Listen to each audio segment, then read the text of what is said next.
Assalamualaikum warahmatullahi wabarakatuh. Sahabat berbagi cerita yang dimuliakan Allah, iblis selalu terus berupaya menjadikan Nabi Adam celaka dengan membuatnya berdosa. Setelah berhasil memperdaya Nabi Adam agar memakan buah khuldi, iblis juga berhasil mendorong Adam untuk memakan tubuh anak iblis bernama Khannas. Kisah Adam dan Hawa makan anak iblis ditulis Syekh Ibnu Hasan Bisri Aturjani dalam bukunya Hamba-hamba yang selamat dari tipu daya musuhnya, dinukil dari kisah yang diriwayatkan Imam Tirmidzi dalam Nawadir al-Ushul. Sebagian ulama menghukumnya lemah. Imam At-Tabari juga menukilkan cerita ini. Sahabat berbagi cerita yang dimuliakan Allah, suatu masa setelah Adam dan Hawa berkumpul kembali dan tobat mereka diterima Allah Subhanahu wa Ta'ala, kemudian pada suatu hari Adam pergi meninggalkan Hawa sendirian karena ada suatu keperluan. Pada saat itulah iblis datang bersama anaknya yang bernama Khannas untuk menemui Hawa. Iblis mengatakan kepada Hawa, "Aku harus pergi untuk urusan yang penting. Aku mohon jagalah anakku sampai kembali nanti," pinta iblis. Kemudian tanpa ragu, Hawa menerima anak tersebut dan iblis pergi. Saat Adam pulang, dia bertanya tentang apa yang telah terjadi di rumah. Hawa menjawab, "Dia adalah anak iblis yang dititipkan padaku."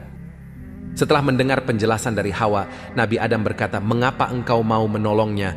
Dengan sangat marah, anak iblis itu dibunuhnya, dicincang, dan setiap potongannya digantung di dahan pohon. Setelah itu, Adam pun pergi. Tidak lama kemudian, iblis datang lagi dan bertanya kepada Hawa, "Di manakah anakku?" Kemudian Hawa menjelaskan semua yang terjadi. Adam telah mencincang tubuh anakmu dan menggantung setiap potongan anakmu di dahan pohon. Lalu iblis memanggil anaknya. Kemudian potongan-potongan tubuh anaknya berkumpul dan dia hidup kembali. Kemudian dia berlari menyambut ayahnya. "Tolong jagalah dia," pinta iblis kepada Hawa. "Karena ada urusan lain yang harus aku selesaikan," kata iblis.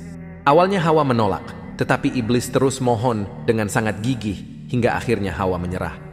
Setelah itu, iblis pergi meninggalkan tempat itu. Ketika Adam pulang, dia melihat anak iblis itu hidup lagi. "Apa arti dari semua ini?" tanya Adam kepada Hawa. Maka Hawa menceritakan segala yang telah terjadi. Adam kemudian memukuli Hawa dengan sangat keras. "Aku tidak tahu apa yang ada di balik semua ini, sehingga engkau tidak mematuhi aku, tetapi engkau lebih mematuhi musuh Allah dan terperdaya oleh tipu dayanya." Hardik Adam. Kemudian anak itu dibunuh lagi oleh Adam, mayatnya dibakar, dan sebagian abunya dibuang ke air, sementara sebagian lainnya dibuang ke udara dan diterbangkan oleh angin. Setelah itu, Adam pergi lagi. Si iblis datang kembali dan mencari anaknya. Iblis berteriak memanggil anaknya.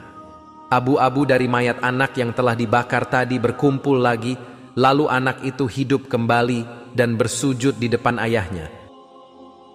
Sekali lagi iblis memohon pertolongan Hawa, tetapi Hawa menolak. "Pasti aku akan dibunuh oleh Adam nanti," jawabnya. Iblis kemudian membujuk dengan berbagai sumpah sehingga akhirnya Hawa sekali lagi menyerah. Si iblis pun pergi. Tidak lama kemudian Adam kembali dan mendapati Hawa bersama anak itu lagi. Allah mengetahui apa yang akan terjadi sekarang ini. Engkau mengikuti kata-katanya dan tidak memedulikan kata-kataku. Hardik Adam dengan penuh amarah. Kemudian Adam menyembelih Khannas dan memasaknya. Setengah dari tubuh Khannas dimakannya sendiri dan setengahnya lagi diberikan kepada Hawa.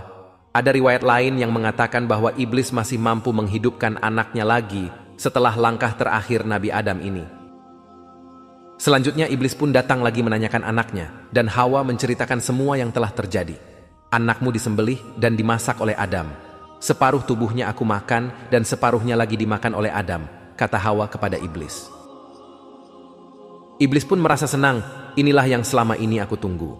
Aku ingin menyusup ke dalam tubuh Adam.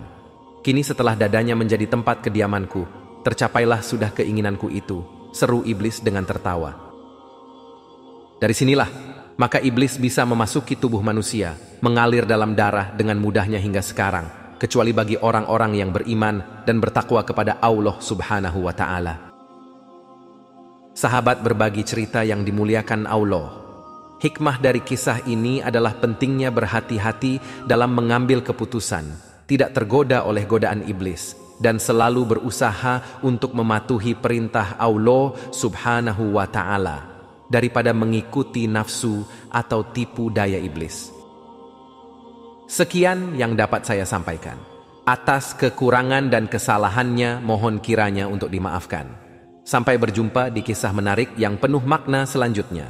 Akhir kata saya ucapkan, wassalamualaikum warahmatullahi wabarakatuh.